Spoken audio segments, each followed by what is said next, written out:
Dietician Dipanwita আবারও চলে এসেছি নতুন আরেকটা নিউট্রিশনাল ভিডিও নিয়ে। গ্রীষ্মকাল মানেই কিন্তু মিষ্টি মিষ্টি ফল, তার মধ্যে রয়েছে ফলের রাজা আম, এছাড়াও কিন্তু কলা, আনারস, তরমুজ, লিচু, কাঁঠাল এগুলো বাজারে কিন্তু পাওয়া যাচ্ছে। কিন্তু আমরা সকলে চিন্তিত থাকি, স্পেশালি যারা ডায়াবেটিক পেশেন্ট কিংবা যাদের একটু ওজন বেশি, আমরা এই ফলগুলো খেতে পারবো তো, নাকি এই ফলগুলো আমরা একেবারেই বন্ধ করে দেবো, নাকি খেলেও সেটা কিভাবে খাবো, এরকম নানান প্রশ্ন কিন্তু প্রতিনিয়ত আমরা ডায়েটিশিয়ানরা সম্মুখীন হই। প্রথমেই বলবো, এই ফলগুলো আমাদের প্রকৃতি কিন্তু সেইভাবেই আমাদের কাছে প্রেজেন্ট করে, আমাদের কাছে নিয়ে আসে। এই সময়ে এই গ্রীষ্মের দাবদাহ গরম থেকে বাঁচানোর জন্য কিন্তু এই ফলগুলোর গুরুত্ব অপরিসীম, এবং এই ফলগুলোর প্রত্যেকটার মধ্যে রয়েছে প্রচুর পরিমাণে ভিটামিন, মিনারেলস এবং অ্যান্টিঅক্সিডেন্ট, যেটা আমাদের এই সময়কার বিভিন্ন রোগ প্রতিরোধ ক্ষমতা তৈরি করতে সাহায্য করে। কিন্তু বিষয় হলো, প্রত্যেকটা ফলই কিন্তু মিষ্টি, তার মানে প্রত্যেকটা ফলের মধ্যে রয়েছে কিন্তু সুগার, যেগুলো কিন্তু ন্যাচারাল সুগার। একটা জিনিস আমাদের সবসময় মাথায় রাখতে হবে, আমরা যে খাবারগুলো খাবো সেগুলো সবসময় যেন ন্যাচারাল ফ্রুটস হয়, বা ন্যাচারাল ফুড হিসাবে আমরা যেগুলোকে খাই সেগুলো আমাদের শরীরের জন্য অবশ্যই হেলদি, রাদার দ্যান আমরা যে সমস্ত আর্টিফিশিয়াল ফুডসগুলো বাজার থেকে খাই তাদের থেকে। তাহলে ডায়াবেটিক পেশেন্টদেরকে আমরা কেন আম খেতে বারণ করি?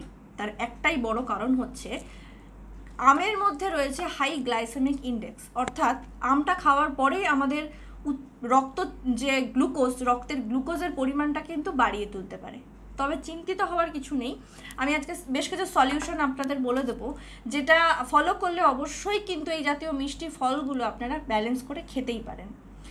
প্রথম কথা মাথায় রাখতে হবে, আমি কতটা খাচ্ছি, কি পরিমাণে খাচ্ছি, কোন সময়ে খাচ্ছি, এটাকে মাথায় যদি আমরা রেখে খাই তাহলে কিন্তু এই মিষ্টি ফলগুলোকে আমরা খুব ইজিলি আমাদের ডায়েটের মধ্যে রাখতে পারি।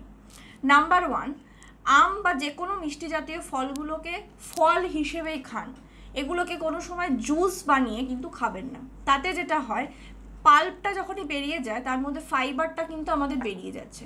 তাই চেষ্টা করুন গোটা ফলকে খাবার। এবার গোটা ফল যখনই আপনি খাচ্ছেন তখন সেখানেও একটা কিন্তু পোর্শন সাইজ মেনটেন করুন, অর্থাৎ হতে পারে আপনি যে কোনো ফল খাবার সব থেকে আইডিয়াল সময় হচ্ছে দুটো বড় মিলের মধ্যবর্তী সময়, তার মানে ব্রেকফাস্ট এবং লাঞ্চের মাঝখানের সময়, কিংবা আপনি লাঞ্চ বা ডিনারের মাঝখানের সময়। সো মধ্যবর্তী সময়ে চেষ্টা করুন ফলটাকে রাখার, এবং পরিমাণটাকে একটুখানি পরিমিত পরিমাণে খেতে হবে।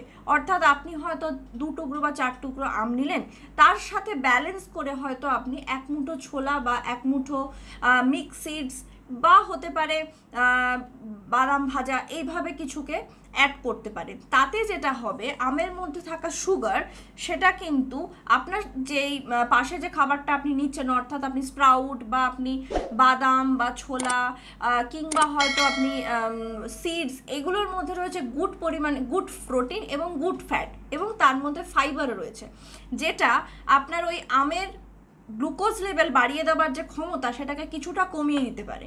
তাই এটাকেও মাথায় রাখবেন যে আপনি কখন খাচ্ছেন, পরিমাণটা মাথায় রাখবেন, কিভাবে খাচ্ছেন, কখন খাচ্ছেন, এবং তার সাথে আপনি ব্যালেন্সটা কিভাবে করছেন।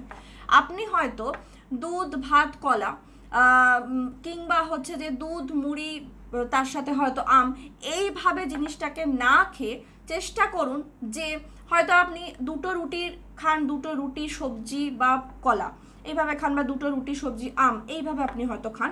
চেষ্টা করুন একটা রুটিকে কমিয়ে ফেলতে, আপনি হয়তো আমটা রাখলেন, তার সাথে হয়তো আপনি ডাল রাখলেন বা সবজি রাখলেন, এইভাবে জিনিসটাকে ব্যালেন্স করুন।